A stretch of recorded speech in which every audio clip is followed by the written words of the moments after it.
ഒരു 10ാം ക്ലാസ് യോഗ്യത ഉള്ള ഒരു ഉദ്യോഗാർത്ഥിക്ക് ഇന്ന് നമുക്ക് കിട്ടാവുന്നതിലെ ഏറ്റവും നല്ലൊരു ജോലിയായിട്ട് മാറുകയാണ് ബിവറേജ് എൽ ഡി എന്ന് പറയുന്ന തസ്തിക. ഉദ്യോഗാർത്ഥി എന്ന് പറയുന്ന പട്ടത്തിൽ നിന്നും ഉദ്യോഗസ്ഥൻ അല്ലെങ്കിൽ ഉദ്യോഗസ്ഥ എന്ന് പറയുന്ന പട്ടത്തിലേക്ക് അവർ എത്തിച്ചേരുമ്പോൾ അവരോട് നിങ്ങൾ ചോദിക്കുകയാണ് PSC പഠിച്ചിട്ട് വല്ല കാര്യമുണ്ടോ എന്ന് ചോദിച്ചു കഴിഞ്ഞാൽ ആരും പറയത്തില്ല പഠിക്കരുതെന്ന്.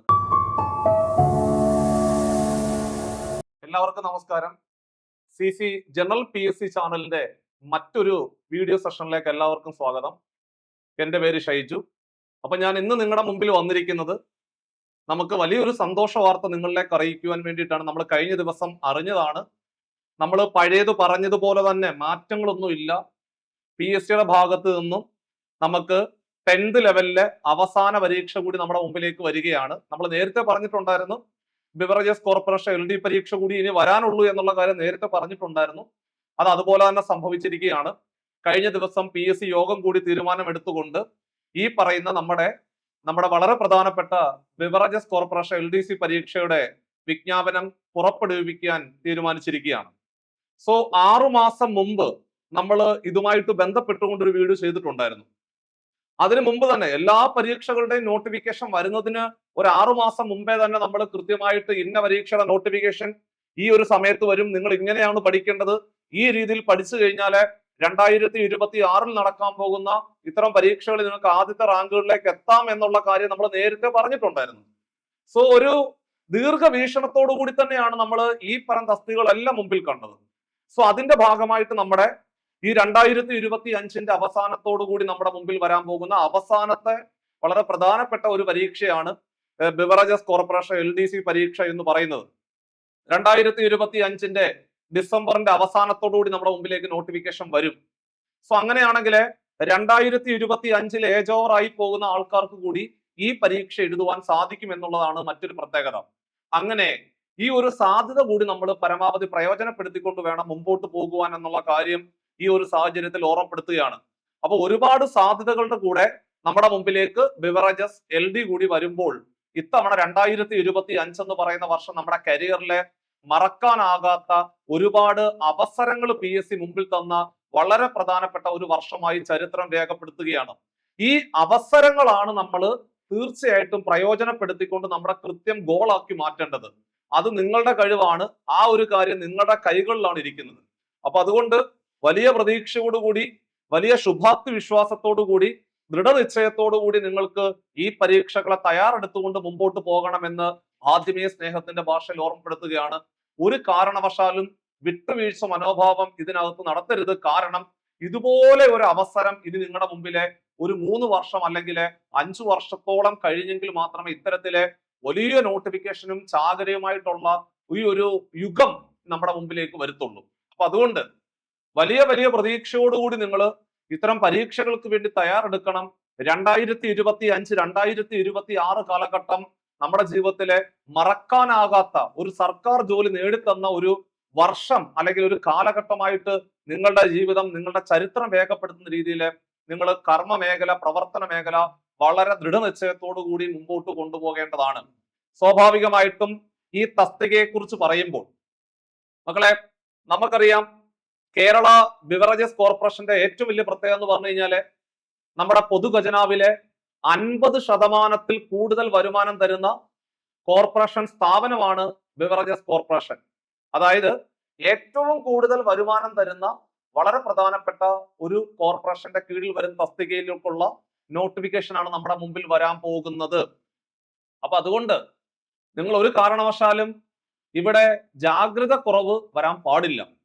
ആൾക്കാർ പലതും പറയും, പക്ഷേ തസ്തികയുടെ പ്രിപ്പറേഷനുമായിട്ട് ബന്ധപ്പെട്ടുകൊണ്ട് മുമ്പോട്ട് പോകുമ്പോൾ ഒരു പിഴവും വരാൻ പാടില്ല എന്നുള്ള കാര്യം ആദ്യമേ ഓർമ്മപ്പെടുത്തുകയാണ്. കുറച്ച് പ്രധാനപ്പെട്ട 2-3 കാര്യങ്ങൾ പറയാം. ഇത് തിരുവനന്തപുരം ആസ്ഥാനമായിട്ട് പ്രവർത്തിക്കുന്ന കേരളത്തിലെ പ്രധാനപ്പെട്ട കോർപ്പറേഷൻ ആണ്, അല്ലെങ്കിൽ പൊതുമേഖലാ സ്ഥാപനമാണ് ബിവറേജസ് കോർപ്പറേഷൻ എന്ന് പറയുന്നത്. 6 റീജിയണൽ ഓഫീസുകളും 26 വെയർഹൗസുകളും 278-ലധികം ഔട്ട്ലെറ്റുകളും അതിൽ 96 സെൽഫ് സർവീസുകളും ഉൾപ്പെടെയുള്ള വളരെ പ്രധാനപ്പെട്ട ഒരു ബിവറേജസ് കോർപ്പറേഷൻ ആണ് നമ്മുടെ മുമ്പിൽ വരുന്നത്. അവിടെ നമുക്കറിയാം ഔട്ട്ലെറ്റുകൾ പരിശോധിക്കുകയാണെങ്കിൽ എറണാകുളം ജില്ലയിലെ ഏറ്റവും കൂടുതൽ ഔട്ട്ലെറ്റുകളാണുള്ളത്. ഏകദേശം 36ഓളം ഔട്ട്ലെറ്റുകളാണ് എറണാകുളം ജില്ലയിലുള്ളത്. വയനാട് ജില്ലയിലെ ഔട്ട്ലെറ്റുകൾ കുറവാണ്, ആറ് ഔട്ട്ലെറ്റുകൾ മാത്രമേ ഉള്ളൂ. അപ്പൊ ചുരുക്കി പറഞ്ഞാല് നമ്മളുടെ നിയമനങ്ങൾ നടക്കുന്നത് ഒന്നുകിൽ നമുക്ക് റീജിയണൽ ഓഫീസുകളിൽ നമ്മളെ നിയമിക്കപ്പെടാം, അല്ലെങ്കിൽ വെയർ ഹൗസിലായിരിക്കും, അതും അല്ലെങ്കിൽ ഔട്ട്ലെറ്റിലായിരിക്കും, അതും അല്ലെങ്കിൽ സെൽഫ് സർവീസ് കൗണ്ടറുകളിലായിരിക്കും നമുക്ക് നിയമനം കിട്ടുന്നത്. ഇവിടെ വെയർ ഹൗസിലാണ് മദ്യം കൊണ്ടുവന്ന് സ്റ്റോക്ക് ചെയ്യുന്നത്, അത് പിന്നീട് ഔട്ട്ലെറ്റുകളിലേക്ക് എത്തിക്കുകയാണ് ചെയ്യുന്നത്. അപ്പോൾ ഈ നമുക്ക് ജോലി കിട്ടുമ്പോഴും ഒരുപാട് പ്രത്യേകതകളൊക്കെ ഉണ്ട്. നമ്മൾ സത്യം പറഞ്ഞാൽ LD ആയിട്ട് നിയമിതനാകുമ്പോൾ പോലും നമ്മൾ റീജിയണൽ ഓഫീസിലാണ് നമ്മളെ നിയമിക്കപ്പെടുന്നതെങ്കിൽ, അതേപോലെ ഔട്ട്ലെറ്റിലാണെങ്കിൽ സാലറിയിൽ ഒരുപാട് മാറ്റമുണ്ട്. അത്തരം വസ്തുതകൾ ഞാൻ കൃത്യമായിട്ട് നിങ്ങൾക്ക് പറഞ്ഞു തരാം. വളരെ പ്രധാനപ്പെട്ട ഈ ഒരു കാര്യം നിങ്ങളുടെ മനസ്സിൽ ഓർമ്മയിലുണ്ടാകണം. നമുക്ക് എവിടെ വേണമെങ്കിലും നിയമനം കിട്ടാം. ഇതൊരു സംസ്ഥാനതല പരീക്ഷയാണ്, ജില്ലാതല പരീക്ഷ അല്ല. നമുക്ക് എവിടെ വേണമെങ്കിലും നിയമനം കിട്ടാം എന്നുള്ള കാര്യം കൂടെ നിങ്ങളുടെ ഓർമ്മയിൽ സൂക്ഷിക്കുക. നിങ്ങൾക്ക് എല്ലാവർക്കും അറിയാം, കോവിഡ് സമയത്ത് ബിവറേജസ് കോർപ്പറേഷൻ ഇറക്കിയ ഒരു ആപ്പ് ഉണ്ടായിരുന്നു. അതാണ് ബൗക്യു എന്ന് പറയുന്ന ആപ്പ്. നമുക്ക് വീട്ടിലിരുന്നു കൊണ്ട് തന്നെ ഈ മദ്യം ഓർഡർ ചെയ്യാനുള്ള പ്രൊവിഷൻ ഉണ്ടായിരുന്നു. അതാണ് ബൗക്യു എന്ന് പറയുന്ന ഒരു ആപ്പ്. അതും അതിന്റെ വസ്തുതകളൊക്കെ നിങ്ങൾക്ക് അറിയാവുന്നതാണ്. അപ്പൊ സ്വന്തമായിട്ട് ആപ്പൊക്കെ ഉള്ള കേരളത്തിലെ വളരെ പ്രധാനപ്പെട്ട ഒരു പൊതുമേഖലാ സ്ഥാപനം കൂടിയാണ് ഇത്, ഈ പറയുന്ന ബിവറേജസ് കോർപ്പറേഷൻ എന്ന് പറയുന്നത്. മക്കളെ, നമുക്ക് കുറച്ച് കാര്യം കൂടെ ഒന്ന് പറയാനുണ്ടടാ. അവസാനമായിട്ട് നോട്ടിഫിക്കേഷൻ വന്നത് 30/11/2021 അവസാനമായിട്ട് നോട്ടിഫിക്കേഷൻ വരുന്നത്. കാറ്റഗറി നമ്പർ 558/2021 ആയിരുന്നു.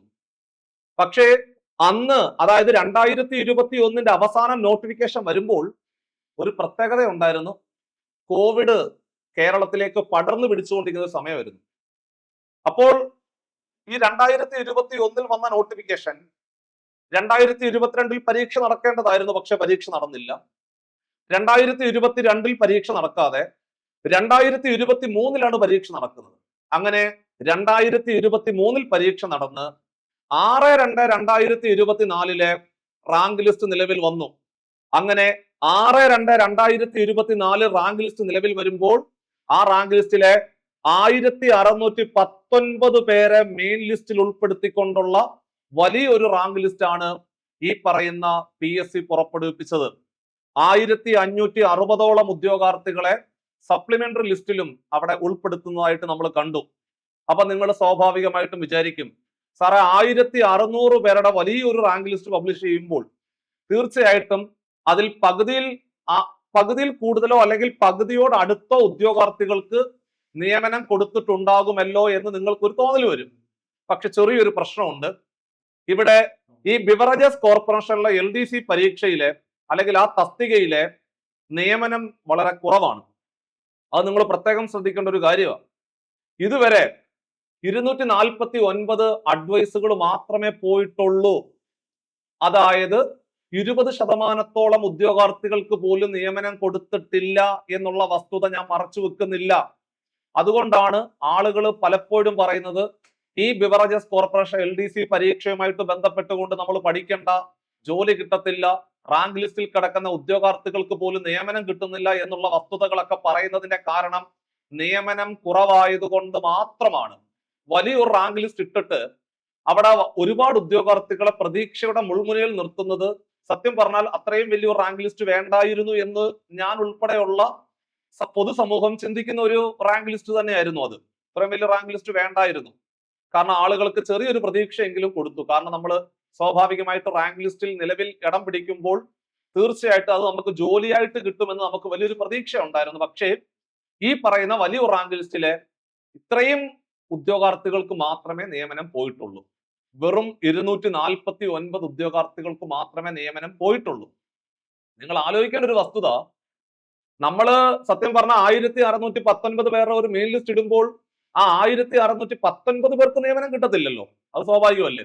ഒരു റാങ്ക് ലിസ്റ്റ് പബ്ലിഷ് ചെയ്യുന്ന സമയത്ത് ആ റാങ്ക് ലിസ്റ്റിൽ പെടുന്ന എല്ലാ ഉദ്യോഗാർത്ഥികൾക്കും നിയമനം കിട്ടുക എന്ന് പറയുന്നത് നടക്കുന്ന പരിപാടിയല്ല. പക്ഷേ ആ റാങ്ക് ലിസ്റ്റിന്റെ ആദ്യ ഭാഗത്ത് വന്നിരിക്കുന്ന ഉദ്യോഗാർത്ഥികൾക്ക് നിയമനം കിട്ടിയിട്ടുണ്ടല്ലോ. അല്ലാതെ അഡ്വൈസ് പോകാതെ ഇരുന്നിട്ടില്ലല്ലോ. അപ്പൊ നിങ്ങളുടെ റാങ്ക് ആദ്യത്തെ 100-നകത്ത് അല്ലെങ്കിൽ ആദ്യത്തെ 50-നകത്തായിരുന്നുവെങ്കിൽ നിങ്ങൾക്ക് ജോലി കിട്ടത്തില്ലായിരുന്നു. സ്വാഭാവികമല്ലേ? അപ്പൊ അതുകൊണ്ട് നിങ്ങൾ റാങ്ക് ലിസ്റ്റിന്റെ മധ്യഭാഗത്ത് അല്ലെങ്കിൽ ഏറ്റവും അവസാനം കിടക്കുന്ന ഉദ്യോഗാർത്ഥികളെ ഫോക്കസ് ചെയ്തിട്ട് നിയമനം ഇല്ലെന്ന് പറയരുത്. ആദ്യത്തെ 100 അല്ലെങ്കിൽ 150 പേരെ മാത്രം ഫോക്കസ് ചെയ്യുക. അവർക്ക് നിയമനം കൊടുത്തിട്ടുണ്ടോ എന്ന് നോക്കുക.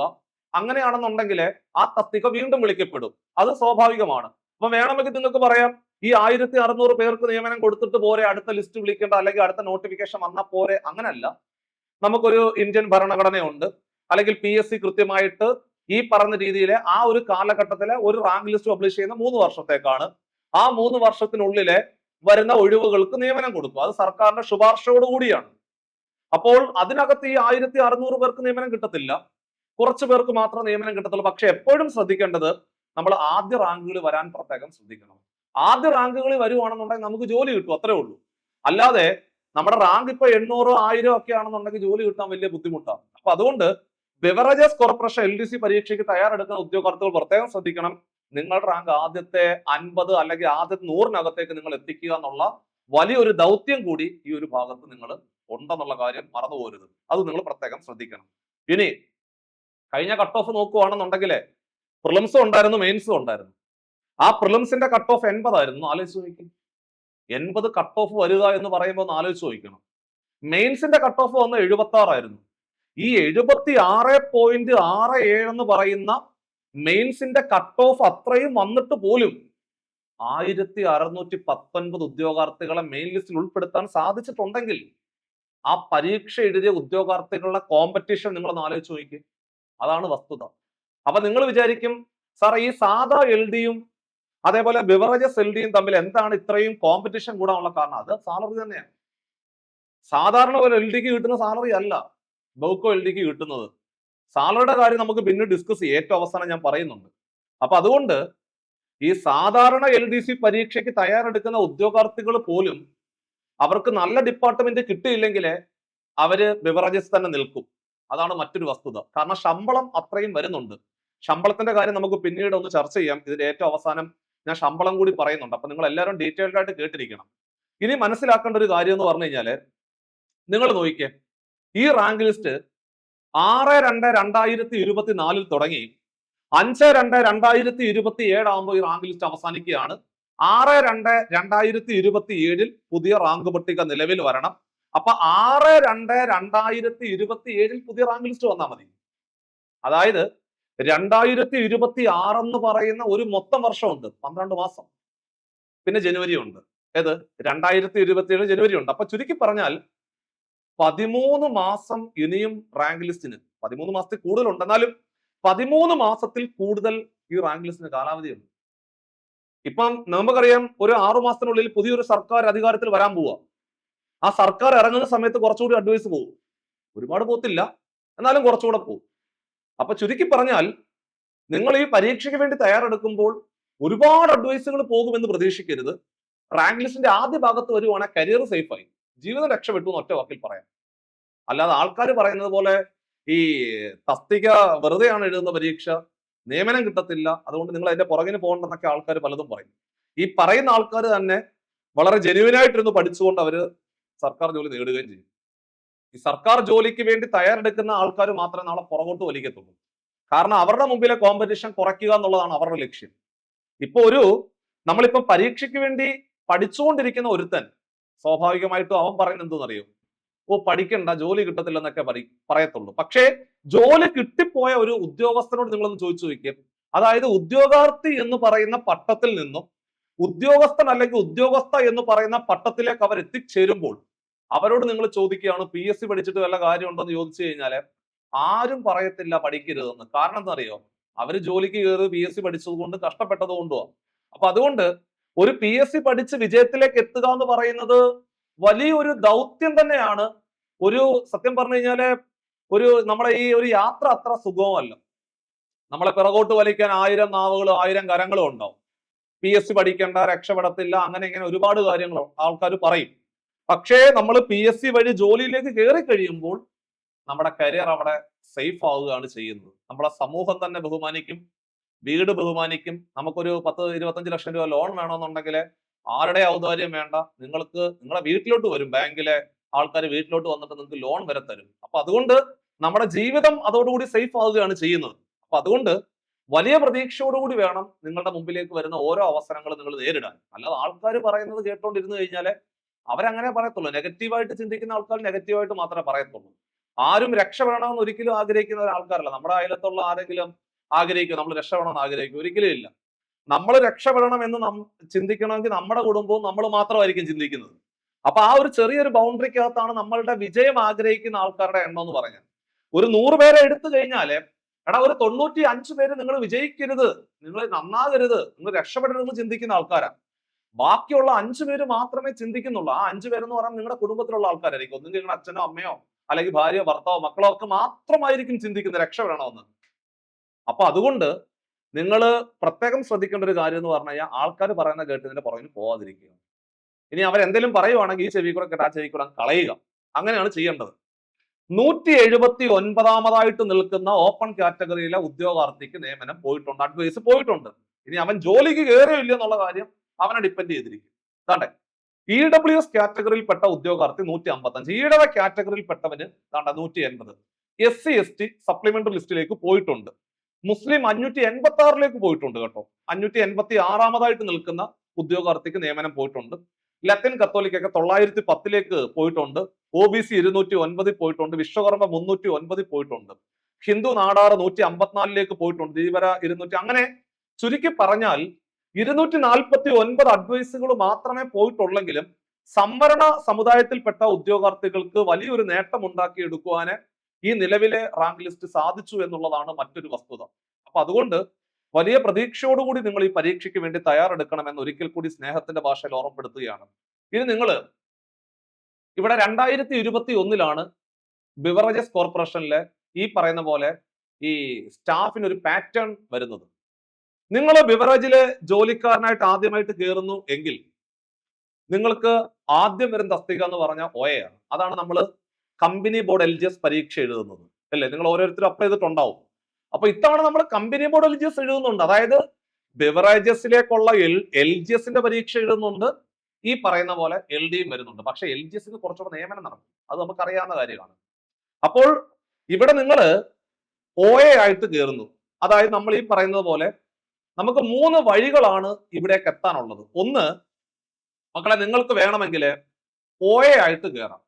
അതായത് നമ്മൾ ഇപ്പൊ നിലവിൽ വിളിച്ചിരിക്കുന്ന കമ്പനി ബോർഡ് LGS പരീക്ഷയുടെ ആ ഒരു പരീക്ഷ എഴുതിക്കൊണ്ട് നിങ്ങൾക്ക് OA ആയിട്ട് കയറാം, LGS ആയിട്ട് കയറാം. അതാണ് ഒന്നാമത്തെ വഴി. അതായത് ബിവറേജ് ജോലി കിട്ടാൻ വേണ്ടി ആഗ്രഹിക്കുന്ന ആൾക്കാരുടെ കാര്യം പറയുന്നത്. 2, നിങ്ങൾ ഈ പരീക്ഷയ്ക്ക് അപ്ലൈ ചെയ്തിട്ട് ഡയറക്റ്റ് ആയിട്ട് നിങ്ങൾക്ക് LD ആയിട്ട് കയറാം. 2. 3, സീനിയർ അസിസ്റ്റന്റ് ആയിട്ട് കയറാൻ പറ്റും. അതായത് കമ്പനി ബോർഡ് കോർപ്പറേഷൻ അസിസ്റ്റന്റ് പരീക്ഷ അപ്ലൈ ചെയ്തിട്ടില്ലേ നിങ്ങൾ? ആ ഒരു തസ്തികയിൽ, അതായത് കോർപ്പറേഷൻ അസിസ്റ്റന്റ് 2ാമത്തെ തസ്തിക, അതായത് നമ്മുടെ ഈ KSFE KSCB അല്ലാതെ പറഞ്ഞ അപ്ലൈ ചെയ്തിട്ടുണ്ടല്ലോ, അതിനകത്തുനിന്ന് സീനിയർ അസിസ്റ്റന്റ് ആയിട്ട് നമുക്ക് ഇവിടെ നിയമനം കിട്ടും.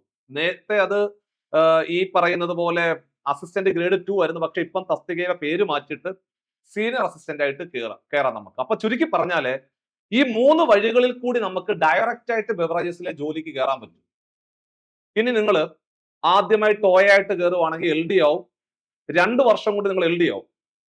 ആ 2 വർഷം നിങ്ങൾ LD ആയതിനു ശേഷം ഒരു 4 വർഷം കൂടെ കഴിഞ്ഞു കഴിഞ്ഞാൽ സീനിയർ അസിസ്റ്റന്റ് ആയിട്ട് മാറും.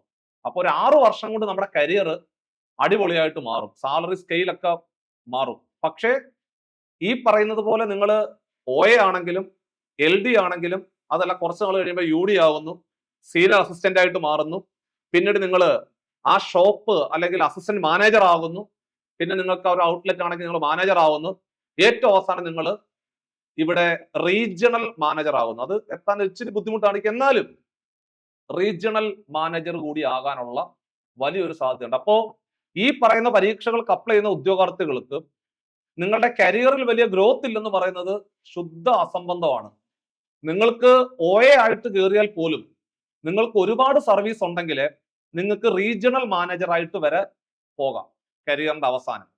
അല്ലെങ്കിൽ നിങ്ങൾ ഈ പറയുന്ന പോലെ LDC പരീക്ഷയ്ക്ക് വേണ്ടി അപ്ലൈ ചെയ്ത് കഴിഞ്ഞാൽ നിങ്ങൾ സീനിയർ അസിസ്റ്റന്റ് ആകും, അസിസ്റ്റന്റ് മാനേജർ ആകും, റീജിയണൽ മാനേജർ വരെ ആകാനുള്ള സാധ്യതയുണ്ട്. അപ്പോൾ ഇപ്പൊ ഇവിടെ നിങ്ങൾ പ്രത്യേക ഈ തസ്തികകളിലൊക്കെ നമ്മൾ എത്തുമ്പോൾ പോലും ജോലിയുടെ സ്വഭാവം ഒന്ന് തന്നെയാണ്. നമ്മൾ കുപ്പി എടുത്ത് കൊടുക്കുക എന്നുള്ളതൊക്കെ തന്നെയാണ് ജോലി. ഇപ്പൊ നിങ്ങൾ OA ആണെങ്കിലും LD ആണെങ്കിലും സീനിയർ അസിസ്റ്റന്റ് ആണെങ്കിലും നമ്മളിപ്പോ ഔട്ട്ലെറ്റിലാണ് കിട്ടുന്നതെങ്കിൽ നമ്മൾ കുപ്പി എടുത്ത് കൊടുക്കുക, അത് തന്നെയാണ് നമ്മുടെ ജോലി. പക്ഷേ ശമ്പളത്തിലെ വലിയ മാറ്റങ്ങളാണ്. OA ആയിട്ട് കയറുന്നതിന്റെ ശമ്പളം അല്ല LD. ഇപ്പൊ നിലവിലെ OA ആയിട്ട് കയറി നമ്മുടെ ഒരു സുഹൃത്തുണ്ട്, ആളിന് ഇപ്പൊ ഇൻ ഹാൻഡ് ഏകദേശം 35,000 രൂപയോളം ശമ്പളം വരുന്നത്. അപ്പൊ നിങ്ങൾ ആലോചിക്കും ഒരു LGS കാരൻ എങ്ങനെ 35,000 കിട്ടുന്നത്? അതിന് കാരണങ്ങളൊക്കെ ഉണ്ട്, അത് ഏറ്റവും അവസാനം ഞാൻ പറയാം. അപ്പൊ LD ഒക്കെ ആണെന്നുണ്ടെങ്കിൽ എങ്ങനെ പോയാലും ഒരു 35,000 മുതൽ 38,000 രൂപ വരെയൊക്കെ നമ്മുടെ ഹാൻഡില് കയ്യിൽ വരും. അതൊരു വലിയൊരു സാധ്യതയാണ്. അപ്പൊ അതുകൊണ്ട് പരീക്ഷയ്ക്ക് വേണ്ടി തയ്യാറെടുക്കുമ്പോൾ നിങ്ങൾ ഇത്തരം വലിയ ശമ്പളം നിങ്ങളുടെ കൈകളിലേക്ക് വരും എന്നുള്ള കാര്യം ഓർത്തുകൊണ്ട് വേണം നിങ്ങൾ മുമ്പോട്ട് പോകുവാൻ. KSRTC പോലെ അല്ല. KSRTC ഒക്കെ ആണെങ്കിൽ ശമ്പളം 5-ാം തീയതി എത്തും, 8-ാം തീയതി അങ്ങനല്ല. ഇവിടെ കൃത്യം നിങ്ങളുടെ അക്കൗണ്ടിൽ 1-ാം തീയതി ആകുമ്പോൾ ശമ്പളം വരും. അവിടെ ഒരു ഇതുവരെയും, അതായത് കേരളത്തിന്റെ പൊതു ഖജനാവിലെ കിട്ടുന്ന പകുതിയിൽ കൂടുതൽ ഈ പൈസയും എവിടുന്നുള്ളതാണ്, ബിവറേജ് എന്നുള്ളതാണെന്നുള്ള കാര്യം നമുക്ക് അറിയാവുന്നതാണ്. പിന്നെ അതിനെക്കുറിച്ച് ചർച്ച ചെയ്യേണ്ട ആവശ്യം പോലും ഇല്ല. നിങ്ങൾ നോക്കിക്കേ, ശമ്പളത്തിന്റെ ഒരു ഏകദേശ സ്കെയിലാണ് ഞാൻ പറയുന്നത്, നമ്മുടെ LDയുടെ അതേ സ്കെയിലാണ്. ഇതാണ്, നോക്കിക്കോണേ. 26,500 ബേസിക്. അത് 60,700 വരെ പോകും. അതായത് നിങ്ങൾ ജോലിക്ക് കയറി, നിങ്ങളുടെ ബേസിക് പേ എന്ന് പറഞ്ഞാൽ 26,500 രൂപയാണ് ബേസിക് പേ. നിങ്ങൾ LD ആയിട്ട് ബിവറേജിൽ കയറുന്ന ഒരു വ്യക്തിക്ക് 26,500 രൂപ ബേസിക് പേ കിട്ടും. ഒരു വർഷം കഴിയുമ്പോൾ നിങ്ങൾക്ക് അത് 700 രൂപയുടെ ഇൻക്രിമെന്റ് വരും. അതായത് ഒരു 26,000 പിന്നെ ഒരു 27,200 നിങ്ങൾ എത്തുന്നു. അത് കഴിയുമ്പോൾ നിങ്ങളുടെ സ്കെയിൽ മാറും, 27,900 ആയിട്ട് മാറും. ആ 27,900 കൂടെ അടുത്ത വർഷം, ഒരു വർഷം കൂടെ കഴിയുമ്പോൾ 800, അങ്ങനെ അങ്ങനെ അങ്ങനെ അങ്ങനെ അങ്ങനെ കൂടി കൂടി കൂടി 60,700 വരെ ബേസിക്ക് പോകും. എന്നിട്ടാണ് നമ്മൾ DA കൂട്ടുന്നത്. ഡിയർനെസ് അലവൻസ് ഉണ്ട്, പിന്നെ HRA ഉണ്ട്, പിന്നെ ഈ ഗവൺമെന്റ് ജോലികളിൽ നിന്നെല്ലാം വിഭിന്നമായിട്ട് നമുക്ക് കിട്ടുന്ന ഏറ്റവും വലിയ അലവൻസ് ആണ് ഷോപ്പ് അലവൻസ്. അത് ഈ ബിവറേജ് ഔട്ട്ലെറ്റ് നിൽക്കുന്ന ആൾക്കാർക്ക് മാത്രമേ ഉള്ളൂ കേട്ടോ. അപ്പം ബിവറേജ് ഔട്ട്ലെറ്റ് നിൽക്കുന്ന ആൾക്കാർക്കാണ് ഇത്തരം ബെനിഫിറ്റ് കിട്ടുന്നത്. നമ്മളിപ്പം റീജിയണൽ ഓഫീസിലോ അല്ലെങ്കിൽ വെയർ ഹൗസിലോ ആണെങ്കിൽ നിങ്ങൾ 10 മണിക്ക് ജോലിക്ക് കയറി കഴിഞ്ഞാൽ 5 മണിയാകുമ്പോൾ വീട്ടിൽ പോകും, അതോടുകൂടി പരിപാടി കഴിഞ്ഞു. നിങ്ങൾ റീജിയണൽ ഓഫീസിൽ നിൽക്കുകയാണ്. പക്ഷേ ഔട്ട്ലെറ്റിലാണ് നിങ്ങൾക്ക് ജോലി കിട്ടുന്നതെങ്കിൽ നമുക്ക് എവിടെ കിട്ടുമെന്ന് പറയാൻ പറ്റത്തില്ല. ഔട്ട്ലെറ്റിലാണ് കിട്ടുന്നതെങ്കിൽ രാവിലെ 10 മണി മുതൽ ഈ പറയുന്ന രാത്രി 9 മണി വരെ നിൽക്കണം. പുതിയ സമയം രാത്രി 9 മണി വരെയാണ്. അപ്പൊ രാത്രി 9 മണി വരെ നിങ്ങൾ ഔട്ട്ലെറ്റിലാണ് നിങ്ങൾക്ക് ജോലി കിട്ടുന്നതെങ്കിൽ നിങ്ങൾ അവിടെ നിൽക്കണം. അത് ഷിഫ്റ്റ് ആണ്. 1 മണിക്കൂർ കഴിയുമ്പോൾ നിങ്ങൾക്ക് പോയി റെസ്റ്റ് എടുക്കാം. പിന്നെ അങ്ങനെ അങ്ങനെ അങ്ങനെ ഷിഫ്റ്റ് ആണ്. വലിയ ജോലി ഭാരം ഒന്നുമില്ല. അപ്പോ നിങ്ങൾ ഈ 5 മണി മുതൽ രാത്രി 9 മണി വരെ നിൽക്കത്തില്ലേ, അതിനാണ് ഷോപ്പ് അലവൻസ് കിട്ടുന്നത്. 420 രൂപ വെച്ച് കിട്ടും ഡെയിലി. ഒരു ദിവസം 420 രൂപ അലവൻസ് ആയിട്ട് കിട്ടും. അപ്പൊ എന്തായാലും നമ്മൾ സ്വാഭാവികമായിട്ടും ഈ പറയുന്ന രീതിയിൽ നമ്മൾ ജോലിക്ക് കയറി കഴിഞ്ഞാല് 5 മണിയാകുമ്പോൾ ഇറങ്ങത്തില്ലല്ലോ.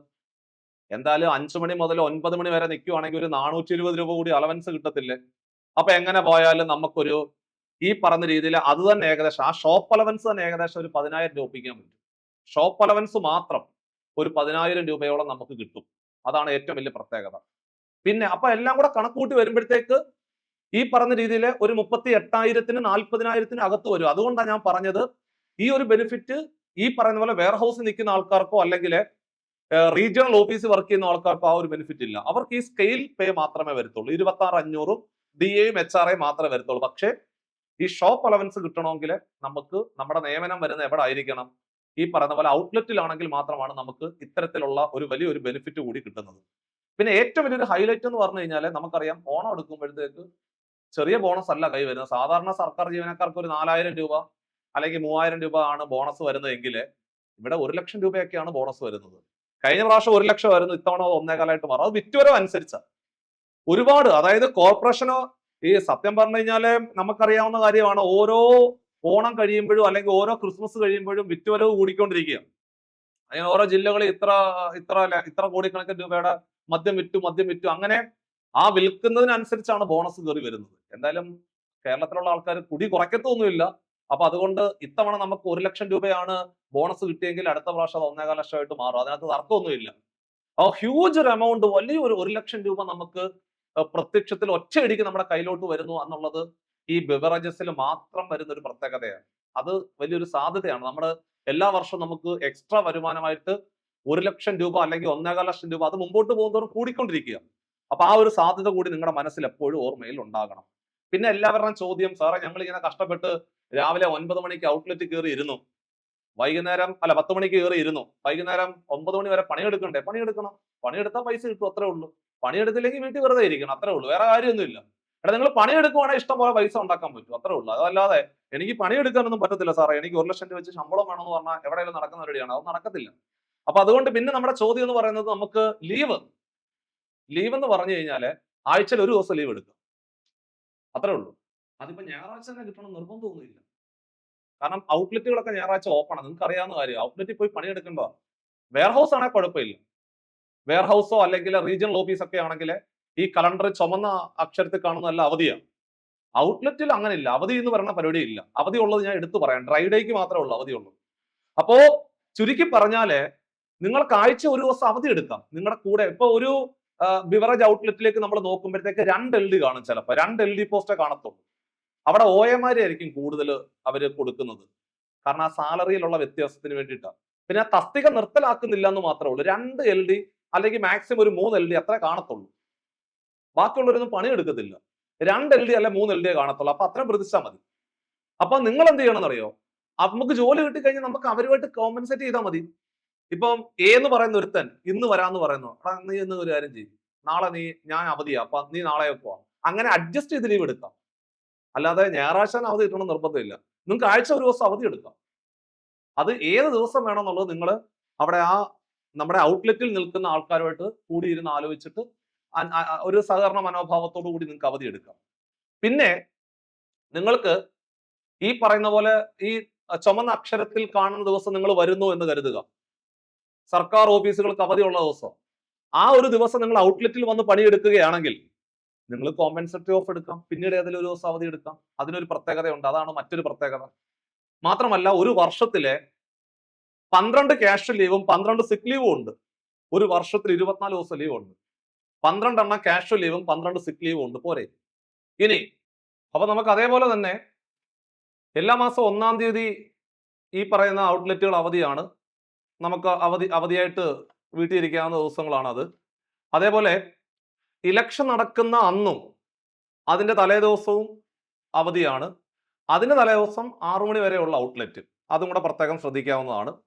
അതേപോലെ ഈ വോട്ട് എണ്ണുന്ന ആ ദിവസം ഈ പറയുന്നത് പോലെ നമുക്ക് അവധിയാണ്. ഇതൊക്കെ ഔട്ട്ലെറ്റിന്റെ കാര്യമാണ് ഞാൻ ഈ പറയുന്നത്.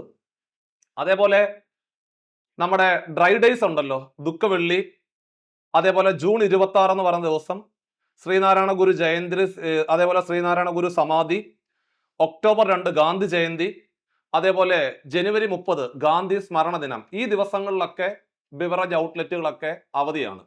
അപ്പൊ ചുരുക്കി പറഞ്ഞാല് നമ്മൾ ഇത്രയും കാര്യങ്ങൾ പറയാനുള്ള പ്രധാനപ്പെട്ട കാരണം എന്ന് പറഞ്ഞു കഴിഞ്ഞാല്, ഈ ഒരു തസ്തികയുമായിട്ട് ബന്ധപ്പെട്ടുകൊണ്ട് നിങ്ങൾ പ്രിപ്പയർ ചെയ്യുമ്പോൾ നമ്മുടെ കരിയറിലുള്ള ഗ്രോത്ത് കൂടി മുമ്പിൽ കണ്ടുകൊണ്ട് വേണം പ്രിപ്പയർ ചെയ്യാൻ. അതേപോലെ അവധി, അതേപോലെ ശമ്പളം, എല്ലാ രീതിയിലും ബിവറേജ് LD എന്ന് പറയുന്ന തസ്തിക എല്ലാ തസ്തികയെക്കാളും കുറച്ചുകൂടെ നിങ്ങൾക്ക് ഭേദപ്പെട്ട രീതി, അതായത് ഒരു 10ാം ക്ലാസ് യോഗ്യത ഉള്ള ഒരു ഉദ്യോഗാർത്ഥിക്ക് ഇന്ന് നമുക്ക് കിട്ടാവുന്നതിലെ ഏറ്റവും നല്ലൊരു ജോലിയായിട്ട് മാറുകയാണ് ബിവറേജ് LD എന്ന് പറയുന്ന തസ്തിക. അപ്പൊ അതുകൊണ്ട് 10ാം ക്ലാസ് യോഗ്യതയിൽ എത്തിച്ചേരാൻ സാധിക്കുന്ന നല്ലൊരു ജോലിയാണ് ബിവറേജ് LD.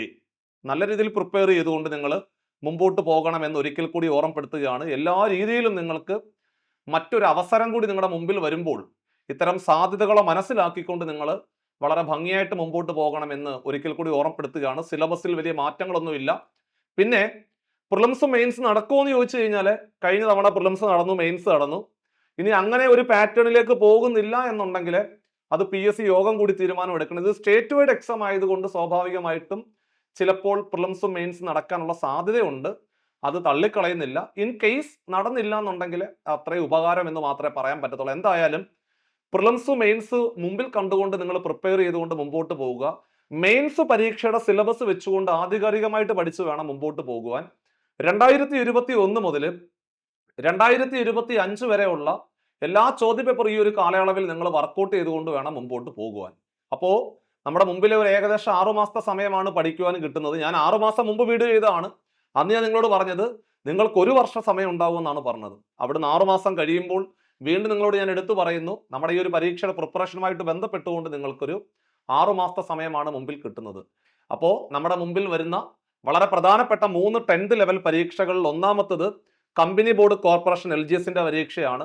നിയമനം ഇതുപോലെ തന്നെ ആയിരിക്കും. രണ്ടാമത്തെ പരീക്ഷ എന്ന് പറഞ്ഞു കഴിഞ്ഞാൽ വില്ലേജ് ഫീൽഡ് അസിസ്റ്റന്റ് പരീക്ഷയാണ്. നിങ്ങൾ ഓരോരുത്തരും അപ്ലൈ ചെയ്തിട്ടുണ്ടാവും. അപ്ലൈ ചെയ്തിട്ടില്ലെങ്കിൽ എത്രയും പെട്ടെന്ന് അപേക്ഷ സമർപ്പിക്കാൻ പ്രത്യേകം ശ്രദ്ധിക്കുക. ഇനി വരാൻ പോകുന്ന മറ്റൊരു ഗ്ലാമറസ് പോസ്റ്റ് ആണ് ഈ പറയുന്ന ബെവ്കോ LD എന്ന് പറയുന്ന പരീക്ഷ. അപ്പോൾ 10th ലെവൽ പരീക്ഷകൾക്ക് തയ്യാറെടുക്കുന്ന ഉദ്യോഗാർത്ഥികൾക്ക് 2025 2026 നിങ്ങൾക്ക് കിട്ടുന്ന വലിയൊരു സുവർണ അവസരമാണ്. ഇതിൽ ഏതെങ്കിലും ഒരു പരീക്ഷ എഴുതിയെടുത്തുകൊണ്ട് നിങ്ങളുടെ കരിയർ നല്ല രീതിയിൽ മുമ്പോട്ട് കൊണ്ടുപോകണം എന്നുകൂടി ഓർമ്മപ്പെടുത്തിക്കൊണ്ട് നമ്മുടെ ഇന്നത്തെ സെഷൻ ഇവിടെ അവസാനിപ്പിക്കുകയാണ്. മറ്റൊരു പ്രധാനപ്പെട്ട കാര്യം എന്ന് പറയുന്നത്, നിങ്ങളുടെ ഈ പരീക്ഷകളുടെ എല്ലാം പ്രിപ്പറേഷന് വേണ്ടിയിട്ട് ഏറ്റവും നല്ല രീതിയിൽ, അതായത് സിലബസ് ഓറിയന്റഡ് ആയിട്ട് ഈ പറയുന്ന രീതിയിലുള്ള ഓരോ ദിവസങ്ങളും കൃത്യമായിട്ട് അത് പ്രൊഡക്റ്റീവായിട്ടുള്ള ഔട്ട്പുട്ട് ആക്കി എടുക്കുന്നതിന്റെ ഭാഗമായിട്ട് നിങ്ങളെ സഹായിക്കുവാൻ വേണ്ടിയിട്ടാണ് നമ്മൾ CCയിലെ ഏറ്റവും പുതിയ 10th ലെവൽ ബാച്ചുകൾ സ്റ്റാർട്ട് ചെയ്യുന്നത്. ഈ പരീക്ഷ മുമ്പിൽ കണ്ടുകൊണ്ട് പരീക്ഷയുടെ സിലബസിനെ ഫോക്കസ് ചെയ്തുകൊണ്ടായിരിക്കും നമ്മൾ ഓരോ തസ്തികയ്ക്കും ഓരോ ബാച്ചുകൾ അസൈൻ ചെയ്തിരിക്കുന്നത്. വില്ലേജ് ഫീൽഡ് അസിസ്റ്റന്റ് പരീക്ഷയ്ക്കാണ് തയ്യാറെടുക്കുന്നതെങ്കിൽ ഒരു ഒറ്റ പരീക്ഷ മാത്രമേ ഉള്ളൂ. അതിന്റെ മെയിൻസിന്റെ പരീക്ഷയുടെ സിലബസ് വെച്ചുകൊണ്ടായിരിക്കും നമ്മൾ ക്ലാസ് എടുക്കുന്നത്. 2021 മുതൽ 2025 വരെയുള്ള എല്ലാ ചോദ്യപേപ്പറും നിങ്ങളെ ക്ലാസ്സിൽ പരിചയപ്പെടുത്തും. അധ്യാപകർ ലൈവിൽ വന്നിട്ട് നിങ്ങൾക്ക് കൃത്യമായിട്ട് കാര്യങ്ങൾ പറഞ്ഞു തരും. ഓരോ ദിവസങ്ങളും നിങ്ങൾക്ക് മുമ്പോട്ട് പോകുമ്പോൾ അത് പ്രൊഡക്റ്റീവായിട്ടുള്ള ഏറ്റവും ഭംഗിയുള്ള ഔട്ട്പുട്ടുകളാക്കി മാറ്റിയെടുക്കുവാൻ തികച്ചും നിങ്ങളുടെ കൂടെ ഒരു മെന്റർ ഉണ്ടാവും. അപ്പൊ എല്ലാ സാധ്യതകളും പരമാവധി പ്രയോജനപ്പെടുത്തിക്കൊണ്ട് 2025 2026 എന്ന് പറയുന്ന കാലഘട്ടത്തിലെ ഒരു സർക്കാർ ജോലി നേടിത്തന്ന ഒരു ചരിത്രം, അല്ലെങ്കിൽ ആ ഒരു കാലഘട്ടമായിട്ട് നിങ്ങളുടെ ജീവിത ചരിത്രം രേഖപ്പെടുത്തുന്ന രീതിയിലുള്ള എല്ലാ പ്രവർത്തനങ്ങളുമായിട്ട് നിങ്ങൾ മുമ്പോട്ട് പോവുക എന്ന് ഒരിക്കൽ കൂടി ഓർമ്മപ്പെടുത്തുന്നു. അതേപോലെ നിങ്ങൾ ഈ ചാനലിലെ ഈ വീഡിയോ ആദ്യമായിട്ടാണ് ഈ ചാനലിലെ ഈ വീഡിയോ കാണുന്നതെങ്കിൽ തീർച്ചയായിട്ടും ചാനൽ സബ്സ്ക്രൈബ് ചെയ്യാൻ മറന്നുപോകരുത്. അതേപോലെ ബെൽ ഐക്കൺ കൂടി അമർത്തുക. പിന്നെ അതേപോലെ തന്നെ ഈ വീഡിയോ നിങ്ങളുടെ ഫ്രണ്ട്സിലേക്ക് ഷെയർ എത്തിക്കുക.